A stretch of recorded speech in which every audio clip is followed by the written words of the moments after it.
हरि ओम। ओम सहना भवतु सहनौ भुनक्तु सह वीर्यं करवावहै तेजस्विनावधीतमस्तु मा विद्विषावहै। ओम शांति शांति शांति। हरि ओम. ബ്രഹ്മസൂത്രത്തിന്റെ ആദ്യത്തെ സൂത്രമാണ് നമ്മൾ കണ്ടുകൊണ്ടിരിക്കുന്നത്. അതില് ഭഗവത്പാദ ആചാര്യ ശങ്കരാചാര്യ ദേവന്റെ വിശദീകരണം ഭാഷ്യമാണ് നമ്മൾ കണ്ടുകൊണ്ടിരിക്കുന്നത്. ബ്രഹ്മജിജ്ഞാസ എന്ന് പറയുമ്പോൾ ആ വാക്കില് ബ്രഹ്മൻ ജിജ്ഞാസ ഇതിന്റെ അർത്ഥം ഷഷ്ടി വിഭക്തിയിലാണ്. സംസ്കൃത വ്യാകരണത്തിന്റെ ഷഷ്ടി വിഭക്തിയിലാണ്, ആറാമത്തെ വിഭക്തിയിലാണ്. അപ്പൊ അതില് പൂർവപക്ഷം പറയുന്നത് എന്താന്ന് വെച്ചാൽ, ഈ ഷഷ്ടി വിഭക്തി അതിനെ നമ്മൾ കർമ്മത്തിന്റെ അർത്ഥത്തിലും എടുക്കാം, അല്ലെങ്കിൽ അവശേഷിക്കുന്ന എന്ന അർത്ഥത്തിലും എടുക്കാം. ശേഷ. അപ്പോ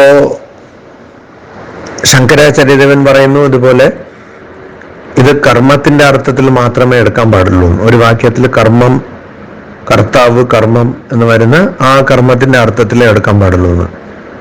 പക്ഷെ പൂർവപക്ഷം പറയുന്നു, മീമാംസകർ പറയുന്നു അത് ശേഷി എന്ന അർത്ഥത്തിലും എടുക്കാം, അവശേഷിക്കുന്നത് എന്ന അർത്ഥത്തിലും എടുക്കാം. കാരണം ബ്രഹ്മജിജ്ഞാസ എന്ന് പറയുമ്പോൾ ബ്രഹ്മന്റെ ജിജ്ഞാസ, ബ്രഹ്മനെ അറിയാനുള്ള ആഗ്രഹം എന്നുള്ളത് മാറില്ല. കാരണം ആദ്യം പ്രത്യേകിച്ച് പറഞ്ഞുള്ള കാര്യങ്ങളിനെ ആണ് നമ്മൾ കാണേണ്ടത്, പിന്നീടാണ് പൊതുവെ ഉള്ള കാര്യങ്ങളിലേക്ക് കടക്കേണ്ടത്. അപ്പൊ ഇവിടെ പ്രത്യേകിച്ച് ബ്രഹ്മജിജ്ഞാസ എന്ന് പറഞ്ഞതുള്ളത് കൊണ്ട് ആദ്യം ബ്രഹ്മനെ അറിയുവാനുള്ള ആഗ്രഹം എന്ന് വരും, പിന്നീട് മറ്റുള്ള കാര്യങ്ങൾ അതിൽ ഉൾപ്പെടുത്താം എന്നുള്ള രീതിയിലാണ് മീമാംസകർ പറയുന്നത്. പക്ഷെ അവരുടെ ശരിക്കുള്ള ഉദ്ദേശം ബ്രഹ്മജിജ്ഞാസാവിന് ധർമ്മജിജ്ഞാസാവും ആവശ്യമാണ് എന്ന്, അങ്ങനെ ഒരു അർത്ഥം ഈ ബ്രഹ്മജിജ്ഞാസ എന്നുള്ള വാക്കിന് കൊണ്ടുവരുന്നതാണ്. അപ്പോ ആ പൂർവപക്ഷ എതിർപ്പിന് മറുപടിയായിട്ട് ശങ്കരാചാര്യദേവൻ പറയുന്നു, ഏവമപി പ്രത്യക്ഷം ബ്രഹ്മണഃ കർമ്മത്വം ഉത്സൃജ്യ സാമാന്യദ്വാരേണ പരോക്ഷം കർമ്മത്വം കൽപ്പയതോ വ്യർത്ഥഃ പ്രയാസഃ സ്യാത്. ഏവമപി നിങ്ങൾ പറഞ്ഞത് അങ്ങനെയാണെങ്കിലും പ്രത്യക്ഷമായി നേരെ തന്നെ ബ്രഹ്മണഃ ബ്രഹ്മനുടെ കർമ്മത്വം, കർമ്മമായിരിക്കുന്നത്, അതായത് വാക്യത്തിൽ ബ്രഹ്മം എന്നുള്ള ഈ വാക്ക് കർമ്മമായിരിക്കുന്നത്, ഉത്സൃജ്യ അതിനെ വേണ്ട എന്ന് വെച്ചുകൊണ്ട് തന്നെ സാമാന്യദ്വാരേണ പൊതുവായ ഒരു രീതിയിൽ പരോക്ഷം, അതായത് ഒരു നേർവഴി അല്ലാതെ പരോക്ഷമായി കർമ്മത്വം, വാക്യത്തിൽ വരുന്ന കർമ്മം, കൽപ്പയതഃ ഒരു വാക്കിന് അത് കൽപ്പിക്കുന്നത്, കർമ്മം കൽപ്പിക്കുന്നത്, വ്യർത്ഥഃ അത് വ്യർത്ഥമാണ്, പ്രയാസഃ വ്യർത്ഥ പ്രയത്നമാണ്, സ്യാദ് ആയിരിക്കും. അതായത് ബ്രഹ്മജിജ്ഞാസ എന്ന വാക്കില് ബ്രഹ്മനുടെ ജിജ്ഞാസ എന്ന് നമുക്ക് നേർവഴിയിൽ തന്നെ അർത്ഥം കിട്ടുമ്പോൾ അത് വേണ്ട എന്ന് വെച്ചുകൊണ്ട്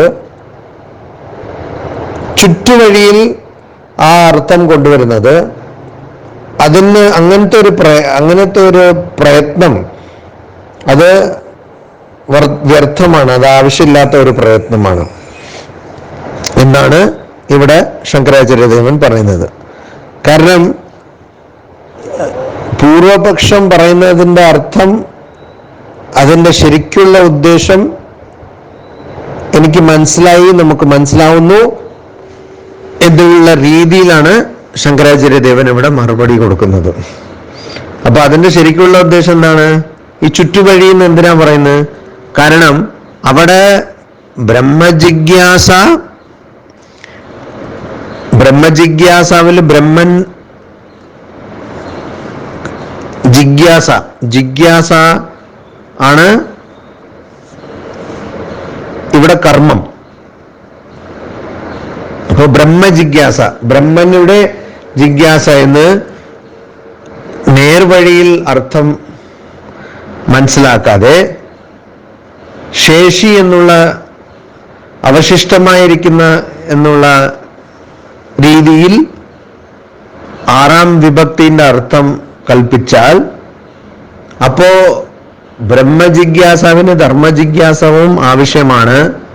അതായത് ബ്രഹ്മജിജ്ഞാസ ഉണ്ടാവുകയാണെങ്കിൽ ആദ്യം വേദങ്ങളിൽ പറഞ്ഞിട്ടുള്ള കർമ്മങ്ങൾ അനുഷ്ഠിക്കേണ്ടതാണ് എന്നുള്ള അർത്ഥം വരും.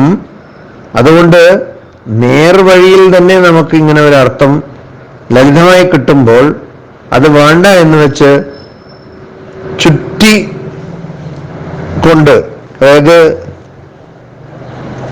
ചുറ്റുവഴിയിൽ നമ്മൾ ഈ അർത്ഥം കൊണ്ടുവരുന്നത് അത് ആവശ്യമില്ലാത്ത ഒരു പ്രയത്നമാണ് എന്നാണ് ശങ്കരാചാര്യദേവൻ ഇവിടെ പറയുന്നത്. അപ്പൊ അതിനും പൂർവപക്ഷം എതിർപ്പ് പറയുന്നു. എന്താണ്? ന വ്യർത്ഥ, അല്ലാതെ ആവശ്യമല്ലാത്തതല്ല, അത് വ്യർത്ഥമല്ല. എന്തുകൊണ്ടാണ്? ബ്രഹ്മ ആശ്രിത അശേഷ വിചാര പ്രതിജ്ഞാനാർത്ഥത്വാത് ഇതി ചേത്.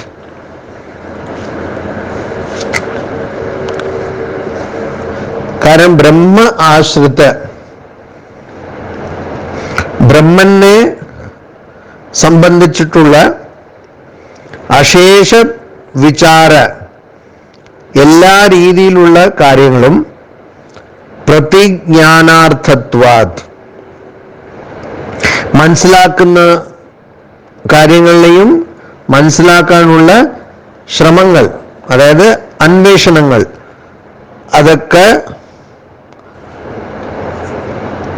അതൊക്കെ ഈ ഷഷ്ടി വിഭക്തിയുടെ അർത്ഥം അവശേഷിക്കുന്നത് എന്നുള്ള അർത്ഥത്തിൽ എടുത്താൽ, അങ്ങനെ നമ്മളത് അർത്ഥം കൊണ്ടുവന്നാൽ, അപ്പോ ബ്രഹ്മ ആശ്രിത അശേഷ വിചാര പ്രതിജ്ഞാനാർത്ഥത്വാത്, അപ്പൊ അതുകൊണ്ട് ഒരു പ്രശ്നം വരില്ല. അത് അങ്ങനത്തെ ഒരു പ്രയത്നം അത് വ്യർത്ഥമാവില്ല. കാരണം ബ്രഹ്മ ആശ്രിത അശേഷ വിചാര പ്രതിജ്ഞാനാർത്ഥ, കാരണം ബ്രഹ്മനെ സംബന്ധിച്ചിട്ടുള്ള എല്ലാ കാര്യങ്ങളുടെയും അന്വേഷണം അതിന് ഉണ്ടാവും. ഇത്തിച്ചേത്ത്, അങ്ങനെ ഒരാള് പറഞ്ഞാലോ, ഇത്തിച്ചേത്ത് എന്ന് വെച്ചാൽ നമുക്ക് അങ്ങനെയും തർക്കിക്കാലോ എന്നാണ് പറയുന്നത്. അപ്പൊ ഇവിടെ പൂർവപക്ഷി ആയ മീമാംസകരുടെ ഉദ്ദേശം നല്ലോണം തന്നെ വ്യക്തമാവുന്നു. അവരുടെ ഉദ്ദേശം ഇതില് വേറെ ബ്രഹ്മജിജ്ഞാസ അല്ലാതെ തന്നെ മറ്റു പല കാര്യങ്ങൾ കൊണ്ടുവരുന്നതാണ് അവരുടെ ഉദ്ദേശം എന്നുള്ളത് നമുക്കിവിടെ വ്യക്തമായി കിട്ടുന്നു. അപ്പോ അതാണ് ബ്രഹ്മ ആശ്രിത അശേഷ വിചാര പ്രതിജ്ഞാനാർത്ഥത്വാത്. പ്രതിജ്ഞാനാർത്ഥ എന്തിൻ്റെയാണ് ജ്ഞാനം നമുക്ക് കിട്ടുന്നത്? എന്തിൻ്റെ ജ്ഞാനത്തിനെ കുറിച്ച് നമ്മൾ അന്വേഷിക്കുന്നു? എന്തിനെ അന്വേഷിക്കുന്നു? ബ്രഹ്മ ആശ്രിത അശേഷ വിചാര. അശേഷ വിചാരം എന്ന് വെച്ചാൽ എല്ലാ കാര്യങ്ങളും എന്തിൻ്റെ എല്ലാ കാര്യങ്ങളും? ബ്രഹ്മ ആശ്രിത, ബ്രഹ്മനെ സംബന്ധിച്ചിട്ടുള്ള എല്ലാ കാര്യങ്ങളും. അപ്പൊ ഈ എല്ലാ കാര്യങ്ങളും എന്ന് പറയുന്നതിൽ തന്നെ ധർമ്മ മീമാംസ, ധർമ്മ ജിജ്ഞാസ അതും ഉൾപ്പെടുത്തിയിട്ടുണ്ട്. അപ്പൊ ബ്രഹ്മനെ സംബന്ധിച്ചിട്ടുള്ള എല്ലാ കാര്യങ്ങളും എന്ന് പറയുമ്പോൾ അതില് വേദങ്ങളിൽ പറഞ്ഞിട്ടുള്ള കർമ്മങ്ങളും ഉൾപ്പെടുത്തിയിരിക്കുകയാണ്. ബ്രഹ്മസൂത്രത്തിന് ന്യായപ്രസ്ഥാനം എന്നും പറയും, നമ്മൾ ആദ്യം തന്നെ കണ്ടല്ലോ. ന്യായപ്രസ്ഥാനം എന്ന് പറഞ്ഞാൽ യുക്തിപരമായി തർക്കത്തിലൂടെ കാര്യങ്ങൾ മനസ്സിലാക്കുന്നതാണ്. അതുകൊണ്ടാണ് പലപ്പോഴും ആൾക്കാർ ഈ ബ്രഹ്മസൂത്രം വായിക്കാൻ വളരെ പ്രയാസമാണ്, മനസ്സിലാക്കാൻ പ്രയാസമാണ് എന്ന് പറയുന്നത്. അപ്പൊ ഇവിടെ ഇതാണ് തർക്കം. അതായത് ഷഷ്ടി വിഭക്തിന്റെ അർത്ഥം അത് നമ്മൾ അവശേഷിക്കുന്നത് എന്നുള്ള അർത്ഥത്തിൽ നമ്മൾ അതിന്റെ അർത്ഥം ചെയ്താൽ, അങ്ങനെ അർത്ഥം മനസ്സിലാക്കിയാൽ അപ്പോ ഒന്നും പ്രശ്നമൊന്നുമില്ല. കാരണം എല്ലാം ബ്രഹ്മജിജ്ഞാസ എന്ന് പറയുമ്പോൾ എല്ലാം ബ്രഹ്മനെ സംബന്ധിച്ച കാര്യങ്ങളെ ഉണ്ടാവുള്ളൂ എന്ന് പറഞ്ഞ് അവസാനം യുക്തിപരമായില്ല, തന്ത്രപൂർവമായി ബ്രഹ്മനെ സംബന്ധിച്ചതാണ് ധർമ്മജിജ്ഞാസാവും എന്നുള്ള രീതിയിലാണ് കൊണ്ടുവരാൻ ശ്രമിക്കുന്നത്. അപ്പോ അങ്ങനെ പറഞ്ഞാലോ എല്ലാം തന്നെ ബ്രഹ്മനെ സംബന്ധിച്ചതല്ലേ? പിന്നെ ബ്രഹ്മൻ സംബന്ധിച്ചതായതുകൊണ്ട്, കാരണം ബ്രഹ്മ എന്നുള്ള വാക്കുണ്ടല്ലോ അവിടെ. ഇപ്പൊ ബ്രഹ്മജിജ്ഞാസ എന്ന് പറയുമ്പോൾ എല്ലാം തന്നെ ബ്രഹ്മനെ സംബന്ധിച്ചതാണ്. ബ്രഹ്മ ആശ്രിത, എല്ലാം ബ്രഹ്മനെ കേന്ദ്രമായി കൊണ്ടതാണ്. അശേഷ വിചാര, എല്ലാ കാര്യങ്ങളും തന്നെ അശേഷ വിചാരം എല്ലാവിധമായ ചിന്തകളും പ്രതിജ്ഞാനാർത്ഥ. അപ്പൊ അതൊക്കെ എല്ലാം മനസ്സിലാക്കാനുള്ളതാണ് എന്ന് തർക്കിച്ചാലോ, എന്ന് ഇതിച്ചേത്ത് അങ്ങനെ തർക്കിച്ചാലോ എന്ന് പറഞ്ഞു. അപ്പൊ അതിനും ആചാര്യദേവൻ ഇങ്ങനെയാണ് ഉത്തരം നൽകുന്നത്. അങ്ങനെ പറ്റില്ല. അതായത് ഇതൊക്കെ എല്ലാം തന്നെ ബ്രഹ്മനെ ആശ്രയമാക്കിക്കൊണ്ടാണ് എന്നുള്ള രീതിയിൽ നമ്മൾ തർക്കിക്കാൻ പറ്റില്ല. എന്തുകൊണ്ടാണ്? പ്രധാന പരിഗ്രഹേ തദ് അപേക്ഷിതാനാമപി അർത്ഥ ആക്ഷിപ്തത്വാത്. പ്രധാന പരിഗ്രഹേ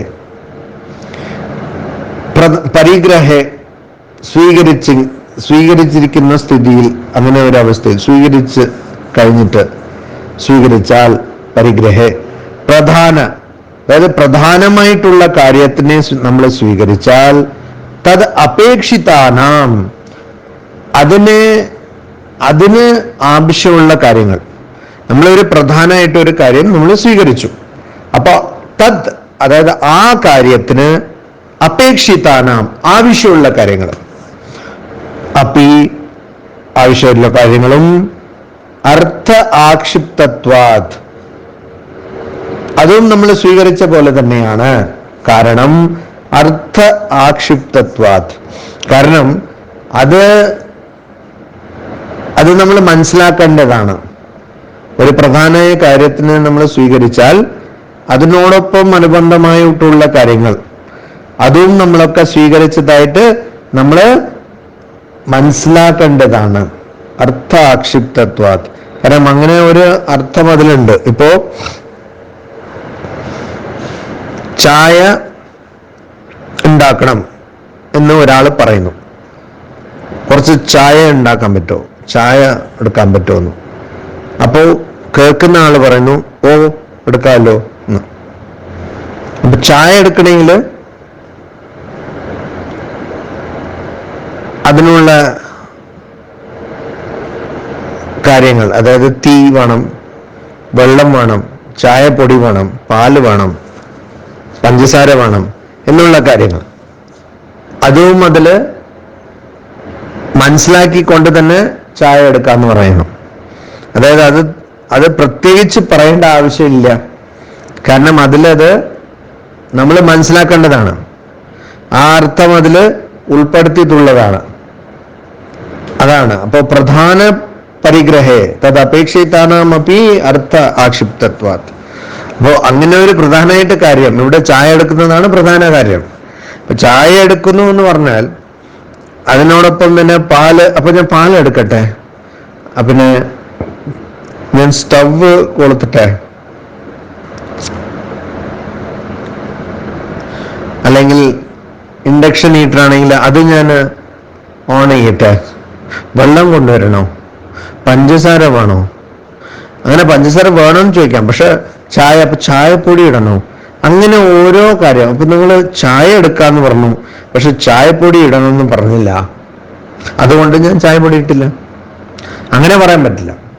കാരണം ചായ എടുക്കാന്ന് പറഞ്ഞാൽ ചായപ്പൊടി അതിലിടണം, അപ്പല്ല ഇത് ചായ ആവാൻ പറ്റുള്ളൂ. പാല് ഇടണോ വേണ്ടേ, പഞ്ചസാര ചേർക്കണം വേണ്ടേ എന്നുള്ളത് ചോദിക്കാം. പിന്നെ ചായ ഇട്ട് അത് തിളപ്പിക്കണം, അത് നിങ്ങൾ തിളപ്പിക്കാൻ പറഞ്ഞില്ല, അതുകൊണ്ട് ഞാൻ തിളപ്പിച്ചില്ല, വെറുതെ ചായ പൊടി മാത്രം വെള്ളത്തിലിട്ടു എന്ന് പറയാൻ പറ്റില്ല. കാരണം പ്രധാന പരിഗ്രഹ ചായ എടുക്കാന്ന് പറഞ്ഞാൽ അപ്പൊ ഈ കാര്യങ്ങളൊക്കെ അതിൽ ഉൾപ്പെടുത്തിക്കൊണ്ട് തന്നെയാണ് നമ്മൾ അർത്ഥം മനസ്സിലാക്കുന്നത്. അങ്ങനെയാണ് അർത്ഥം മനസ്സിലാക്കേണ്ടത്. അപ്പൊ അതുപോലെ തന്നെ ബ്രഹ്മഹി ജ്ഞാനേന ആപ്തും ഇഷ്ടതമത്വാത് പ്രധാനം. അപ്പൊ അതുകൊണ്ട് തന്നെ ബ്രഹ്മഹി ജ്ഞാനേന ആപ്തും ഇഷ്ടതമത്വാത് പ്രധാനം. ഈ ബ്രഹ്മ ജിജ്ഞാസ എന്ന് പറയുമ്പോൾ ബ്രഹ്മൻ തന്നെയാണ് ജ്ഞാനേന ജ്ഞാനത്തിലൂടെ ആപ്തും നേടാൻ ഇഷ്ടതമത്വാത് അത് അത്രയും പ്രിയമായതുകൊണ്ട്, ഏറ്റവും പ്രിയമായതുകൊണ്ട് പ്രധാനം. അതാണ് ഇവിടെ പ്രധാനം. എന്താണ് പ്രധാനം? ബ്രഹ്മനെ നേടുന്നതാണ് ജ്ഞാനത്തിലൂടെ, അതായത് ബ്രഹ്മത്തിന്റെ ജ്ഞാനം നേടുന്നതാണ് പ്രധാനം. ബ്രഹ്മനെ ജ്ഞാനത്തിലൂടെ നേടുന്നതാണ് പ്രധാനം. അത് ബ്രഹ്മജ്ഞാനം നേടുന്നതാണ് പ്രധാനം ഇവിടെ. എന്തുകൊണ്ട്? ഇഷ്ടതമത്വാത്, അത് ഇഷ്ടതമ, ഇഷ്ടതര ഇഷ്ടതമ. അപ്പോ അത് ഇഷ്ടതമ, വളരെ പ്രിയപ്പെട്ട ഒരു കാര്യമാണ്. എന്ത്? ബ്രഹ്മനെ ജ്ഞാനത്തിലൂടെ നേടുന്നത്. അപ്പൊ അതുകൊണ്ട് അത് പ്രത്യേകിച്ച് പറയേണ്ട ആവശ്യമില്ലല്ലോ, അത് പ്രത്യേകിച്ച് പറയേണ്ട ആവശ്യമില്ല, കാരണം അതാണ് ഇവിടെ പ്രധാനം. അപ്പൊ അങ്ങനെ പ്രധാനമായിട്ടുള്ള കാര്യം ഇവിടെ, നമ്മുടെ ഉദാഹരണത്തിൽ ചായ എടുക്കുന്നതായിരുന്നു പ്രധാനം. ഇവിടെ ബ്രഹ്മനെ ജ്ഞാനത്തിലൂടെ നേടുന്നത്, അതായത് ബ്രഹ്മന്റെ ജ്ഞാനം നേടുന്നതാണ് പ്രധാനം. അങ്ങനെയായാൽ തസ്മിൻ പ്രധാനെ ജിജ്ഞാസാ കർമ്മണി പരിഗൃഹീതേ യഹി ജിജ്ഞാസിതൈഹി വിനാ ബ്രഹ്മ ജിജ്ഞാസിതം ന ഭവതി താനി അർത്ഥാക്ഷിപ്താനി ഏവ ഇതിന പൃഥക് സൂത്രയിതവ്യാനി.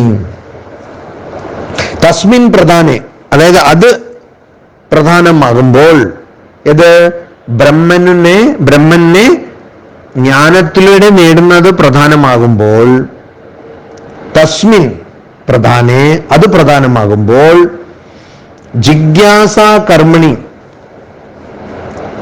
അറിയാനുള്ള ആഗ്രഹ ജിജ്ഞാസ, അതിന്റെ കർമ്മം, ഇംഗ്ലീഷിൽ പറഞ്ഞ അതിന്റെ ഓബ്ജക്റ്റ്, വാക്യത്തിൽ ജിജ്ഞാസ എന്ന് പറയുന്ന ക്രിയാപദത്തിന്റെ കർമ്മം എന്താണ്? ബ്രഹ്മ.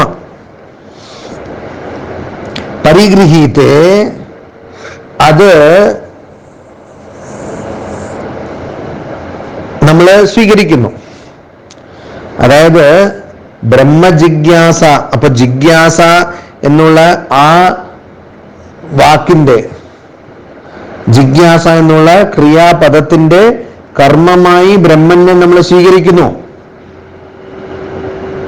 ബ്രഹ്മനാണ് ഏറ്റവും പ്രധാനമായ കാര്യം, അത് നമ്മൾ കണ്ടല്ലോ. അപ്പൊ അങ്ങനെ ആ ബ്രഹ്മനെ നമ്മൾ സ്വീകരിക്കുമ്പോൾ, പരിഗൃഹീത്തെ സ്വീകരിക്കുമ്പോൾ, യൈഹി ജിജ്ഞാസിതൈഹി വിനാ ബ്രഹ്മ ജിജ്ഞാസിതം ന ഭവതി. എന്തൊക്കെ അറിഞ്ഞില്ലെങ്കിൽ, അതായത് എന്തൊക്കെ അറിയാനുള്ള ആഗ്രഹമില്ലെങ്കിൽ ബ്രഹ്മനെ അറിയാനുള്ള ആഗ്രഹം സാധിക്കില്ലോ. അതായത് ഇപ്പൊ നമ്മള് ബ്രഹ്മനെ അറിയണം എന്ന് ആഗ്രഹം, അപ്പോ അതിന് എന്ത് ചെയ്യണം? അതിന് ശ്രോതവ്യോ മന്തവ്യോ നിധിധ്യാസിതവ്യ, ശ്രോതവ്യോ മന്തവ്യോ നിധിദാസിതവ്യ എന്ന് ബൃഹദാരണ്യക ഉപനിഷത്തിൽ പറയുന്നു. അപ്പോ ആദ്യം ശ്രവണം ചെയ്യണം. അപ്പോ ബ്രഹ്മജിജ്ഞാസ എന്ന് പറയുമ്പോൾ ഈ ശ്രവണം പ്രത്യേകിച്ച് പറയേണ്ട ആവശ്യമില്ല. കാരണം തസ്മിൻ പ്രധാനേ ജിജ്ഞാസ കർമ്മണി പരിഗൃഹീതേ, അതായത് ബ്രഹ്മനെ പ്രധാനമായിട്ട് കരുതി തന്നെ അതിനെ ജിജ്ഞാസ എന്നുള്ള ക്രിയാപദത്തിന്റെ കർമ്മമായി നമ്മൾ ധരിക്കുമ്പോൾ, പരിഗൃഹീതേ അങ്ങനെ നമ്മൾ സ്വീകരിക്കുമ്പോൾ, യൈഹി ജിജ്ഞാസിതൈഹി വിന ബ്രഹ്മ ജിജ്ഞാസിതം ന ഭവതി, എന്തൊക്കെ അറിയാനുള്ള ആഗ്രഹം ഇല്ലെങ്കിൽ ബ്രഹ്മനെ അറിയാനുള്ള ആഗ്രഹം സാധിക്കില്ല. അതൊക്കെ താനി അർത്ഥ ആക്ഷിപ്താനിയേവ, അതിൻ്റെയൊക്കെ അർത്ഥം ഇതിൽ ഉൾപ്പെടുത്തിയിട്ടുള്ളതാണ്. അതിൻ്റെയൊക്കെ അർത്ഥം നമ്മൾ മനസ്സിലാക്കേണ്ടതാണ്. ഇതി, അതുകൊണ്ട് ന പൃഥക് സൂത്രയിത്തവ്യാനി, അതുകൊണ്ട് അത് പ്രത്യേകിച്ച് സൂത്രത്തിൽ പറയേണ്ട ആവശ്യമില്ല. ചായ എടുക്കണം എന്ന് പറഞ്ഞാൽ തന്നെ വെള്ളം എടുക്കണം, ചായപ്പൊടി എടുക്കണം എന്നുള്ളതൊക്കെ അതിൽ മനസ്സിലാക്കിക്കൊണ്ട് തന്നെ നമ്മൾ അതിനെ ഉൾപ്പെടുത്തിയിട്ടുള്ളതാണ്. അതിൽ ഉള്ളതാണത്, അത് നമ്മൾ മനസ്സിലാക്കേണ്ടതാണ്. അപ്പൊ അത് പ്രത്യേകിച്ച് പറയേണ്ട ആവശ്യമില്ല. അതുപോലെ തന്നെ ബ്രഹ്മൻ പ്രധാനമാണ് എന്നുള്ളത് നമുക്ക് മനസ്സിലാവുന്നു. ബ്രഹ്മനെ ജ്ഞാനത്തിലൂടെ നേടാനുള്ള ശ്രമം ആണ് ബ്രഹ്മജിജ്ഞാസ എന്നുള്ളത് നമുക്ക് മനസ്സിലാവുന്നു. അപ്പൊ അങ്ങനെ ഉള്ളപ്പോ ആ പ്രധാനമായിട്ടുള്ള കാര്യം ചെയ്യാനുള്ള, അതിൻ്റെ ബ്രഹ്മനെ അറിയാനുള്ള ആഗ്രഹത്തിന് എന്തൊക്കെയാണ് ആവശ്യം, അത് അറിയണമെങ്കിൽ എന്തൊക്കെ അതിന് മുമ്പ് അറിഞ്ഞിരിക്കണം എന്നുള്ളത്, കാരണം അത് അറിഞ്ഞില്ലെങ്കിൽ ബ്രഹ്മനെ അറിയാൻ പറ്റില്ല. അപ്പൊ അത് ഇതില് മനസ്സിലാക്കേണ്ടതാണ്. അതുകൊണ്ട് പ്രത്യേകിച്ച് പറയേണ്ട ആവശ്യമില്ല. പ്രത്യേകിച്ച് സൂത്രയിത്തവ്യാനി, സൂത്രത്തിൽ അത് പറയേണ്ട ആവശ്യമില്ല. അതിനൊരു ഉദാഹരണം കൊടുക്കുന്നു. എന്താണ് ഉദാഹരണം? യഥാ രാജ അസൗ ഗച്ഛതി ഇത്യുക്തേ സ പരിവാരസ്യ രാജ്ഞോ ഗമനം മുക്തം ഭവതി തദ്വത്. യഥാ, എങ്ങനെയാണോ രാജ അസൗ ഗച്ഛതി, ആ രാജാവ്, ഗച്ഛതി പുറത്തിറങ്ങുന്നു, ഇതി ഉക്തേ അങ്ങനെ പറഞ്ഞാൽ, സപരിവാരസ്യ ഗമനം ഉക്തം ഭവതി, രാജ്ഞഃ സപരിവാരസ്യ രാജ്ഞഃ ഗമനം ഉക്തം ഭവതി. ആ രാജ പുറത്തിറങ്ങുന്നു എന്ന് പറഞ്ഞാൽ ആ രാജാവ് സപരിവാരസ്യ, മൊത്തം കൂട്ടത്തോടെ, രാജാവിൻ്റെ മന്ത്രി, രാജാവിൻ്റെ രക്ഷകർ, രാജാവിൻ്റെ കുതിര, പിന്നെ ചിലപ്പോൾ ആനയിലാണ് പോകുന്നത് വെച്ചാൽ ആന, അങ്ങനെ രാജാവിൻ്റെ സേവകർ, ഇവരൊക്കെ എല്ലാം പുറത്തിറങ്ങുന്നു എന്നുള്ളത് നമ്മൾ മനസ്സിലാക്കേണ്ടതാണ്. ആ രാജ ഇറങ്ങുന്നു, ഇപ്പൊ ഒരു കുതിര വന്നു, പിന്നെ രാജാവിൻ്റെ രക്ഷകർ വന്നു, പിന്നെ ഇപ്പോ രാജാവിൻ്റെ സേവകൻ പോന്നു, ആ രാജാന്റെ പ്രധാനമന്ത്രി പോന്നു, അങ്ങനെ പ്രത്യേകിച്ച് പറയേണ്ട ആവശ്യമില്ല. ഇപ്പൊ ഭാരത പ്രധാനമന്ത്രിയാണ് പുറത്തു പോകുന്നതെന്ന് വെച്ചാൽ അതിനോടൊപ്പം ബോഡി ഗാർഡ് ഉണ്ടാവും, അതിനോടൊപ്പം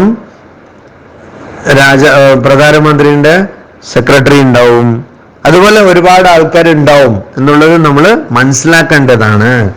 അതുപോലെ തന്നെയാണ് ബ്രഹ്മജിജ്ഞാസ എന്ന് പറഞ്ഞാൽ ബ്രഹ്മനെ അറിയാനുള്ള ആഗ്രഹം. അപ്പൊ ബ്രഹ്മനെ അറിയാനുള്ള ആഗ്രഹം എന്ന് നമ്മൾ പറയുമ്പോൾ ബ്രഹ്മനെ അറിയാനുള്ള ആഗ്രഹത്തിന് വേറെ എന്തൊക്കെ കാര്യങ്ങൾ അറിയാനുള്ള ആഗ്രഹമാണോ അതൊക്കെ അതിൽ മനസ്സിലാക്കേണ്ടതാണ് എന്നാണ് ഇവിടെ പറയുന്നത്.